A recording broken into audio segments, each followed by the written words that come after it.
while setting up with their the new life. This system is used by the groom and this system is very bad system. हम आपको बताना चाहते हैं दहेज क्या है। जब किसी भी व्यक्ति का पढ़ाई पूरी हो जाती है तो 2 साल 4 साल 10 साल के बाद उस व्यक्ति पर शादी के बाद चर्चा होने लगता है। उसमें एक क्वेश्चन आ जाता है दहेज। दहेज आखिर है क्या? तो लड़की के परिवार की तरफ से लड़के के परिवार को जब कुछ धन संपत्ति दौलत दिया जाता है, इसे हम दहेज कहते हैं। लेकिन यह हमारे समाज में बहुत ही बड़ी बाधा लाती है। इसे हमें दूर करना एकदम अनिवार्य है, क्योंकि कहा गया है आओ हम एक सूरज उगाएं, दहेज प्रथा को दूर भगाएं।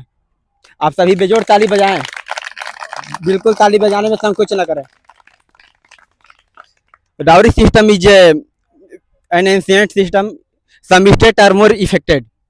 Thousand women are burnt every year for the dowry. This system is followed in India, and this system started British. This system started even British period, and they are tortured physically as well as mentally.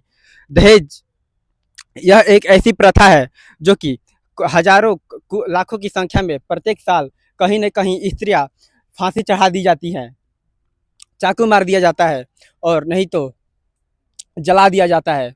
तो हम आपसे कहेंगे कि दहेज प्रथा एक ऐसी प्रथा हो चुका है जिससे कि सभी बेटी भविष्यों का जीवन अंधकारमय हो चुका है। दहेज के खातिर मत जलाओ, तुम दहेज के खातिर लड़कियों को मत जलाओ। अगर वास्तव में मर्द हो तो कमा कर खिलाओ।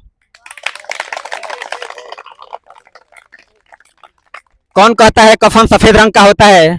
कौन कहता है कफन सफेद रंग का होता है? मैंने बहुत से स्त्रियों को लाल कपड़े में दहेज के लिए दफन होते देखा है। दहेज देने वाला लाचार होता है, दहेज लेने वाला व्यापार होता है। दहेज देने वाला लाचार होता है, दहेज लेने वाला व्यापार होता है। आइए हम सब मिलकर आवाज उठाएं कि इसका भागीदार सबसे पहले सरकार होता है। दहेज क्या होता है आप उन माँ बाप से पूछिए। दहेज क्या होता है आप उन माँ बाप से पूछिए जिनकी बेटी भी चली गई, जिनकी सामान भी चला गया, इज्जत भी चला गया, उसके बाद फिर भी लोग कहते हैं कि उन्होंने दहेज में कुछ नहीं दिया, क्योंकि दहेज में एक बेटी से बढ़ के कोई दान दौलत नहीं हो सकता है। एक समय की बात है, एक बार हाथ ने पैर से पूछा कि सब लोग तुम्हें पैर छू के प्रणाम क्यों करते हैं, पैर क्यों छूते हैं?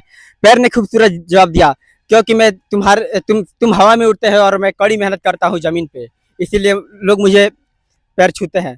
कहने का सेंस ये है कि हमें किसी भी टॉपिक को समझने के लिए 10 मिनट, आधा घंटा, 2 घंटा बैठ के उसको आराम से समझें, सोचें, उसके बाद निष्कर्ष कन्फर्म निकलता है कि क्या है।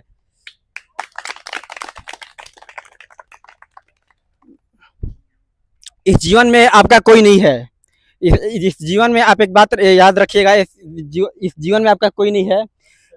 बेटा पतोह का हो जाएगी, बेटी दामाद की हो जाएगी, ये शरीर शमशान का हो जाएगा, ये जिंदगी मौत की हो जाएगी। आप दहेज धन धन किए होते हैं, आप दहेज धन धन किए होते हैं, आखिर आप मर जाएंगे तो आगे लिखा जाएगा निर्धन।